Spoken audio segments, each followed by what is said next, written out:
ভাগ্যকে হয়তো দুষতে পারে বরুসিয়া ডর্টমুন্ড, সঙ্গে নিজেদেরও। প্রথমার্ধে দারুণ সব প্রচেষ্টার পর দ্বিতীয়ার্ধে একই হলো তাদের। অবশ্য প্রতিপক্ষ যখন রিয়াল মাদ্রিদ, তখন এমনটা হলে অবাক হওয়ার কিছু নেই। রেকর্ড 15তম শিরোপার পথে ডর্টমুন্ড তাদের সামনে তেমন কোনো বাধাই হতে পারল না। ফাইনালের মতো মঞ্চেও রিয়াল মাঠ ছাড়ল 2-0 গোলের অনায়াস জয় নিয়ে, পেল আরও একটি শিরোপার স্বাদ। আরও জানাচ্ছেন ইমতিয়াজ আলম।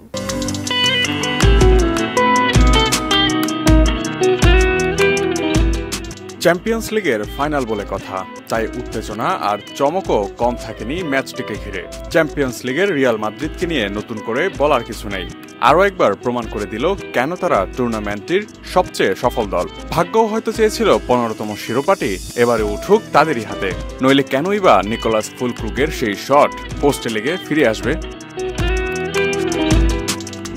ওয়েম্বলি স্টেডিয়ামে রেফারি বাঁশি বাজানোর পর অগোছালো ছিল রিয়াল মাদ্রিদ, কিন্তু এই সুযোগকে কাজে লাগাতে পারেনি ডর্টমুন্ড। ভাগ্য জার্মান ক্লাবটিকে খালি হাতে ফিরিয়ে দিয়েছে বারবার। ম্যাচের প্রথম সুযোগটি আসে 21 মিনিটে। ম্যাট হ্যামেলসের সময়োপযোগী পাস দখলে নিয়ে রিয়াল গোলরক্ষককে একা পেয়ে যান করিম আদেমি, কিন্তু শট নিতে নিতেই তার সামনে বাধা হয়ে আসেন দানি কারভাহাল। ফাইনালের আগে চ্যাম্পিয়ন্স লিগে আর কোনো ম্যাচেই শুরুর একাদশে ছিল না কোর্তোয়া। খেলার কথা ছিল অবশ্য আন্দ্রি লুনিনেরি। ফ্লু জ্বরে আক্রান্ত হয়ে সময় মতো অনুশীলনও করতে পারেননি বলে তাকে নিয়ে ঝুঁকি নেননি কোচ কার্লো আনচেলোত্তি। কিন্তু কোর্তোয়াকে পরাস্ত করে গোল প্রায় পেয়ে গিয়েছিল ডর্টমুন্ড।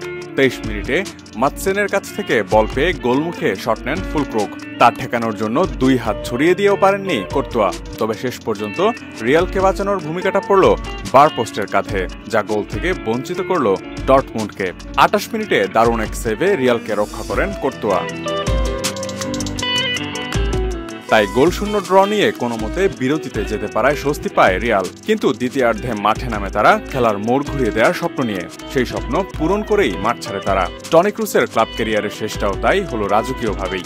অবসর নিতে যাওয়া এই জার্মান মিডফিল্ডারের কর্নার থেকেই হেডে 74 মিনিটে ডেডলক ভাঙেন দানি কারভাহাল। দ্বিতীয় গোল পেতে রিয়ালকে অপেক্ষা করতে হয় কেবলমাত্র 9 মিনিট। সেই গোলটি এলো ব্যালন ডিওরের দৌড়ে থাকা 2 তরুণের কৃতিত্বে।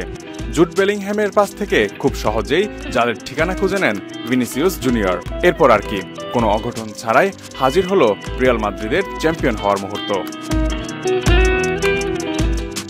87 মিনিটে অবশ্য একটি গোলের দেখা পায় বরুসিয়া ডর্টমুন্ড, কিন্তু অফসাইডের কারণে বাতিল হয় ফুলক্রুগের গোল। ভাগ্য পাশে না থাকার আভাসটা তো তিনি প্রথমেই পেয়েছিলেন। Imtiaz Alam, desk report, ATN news.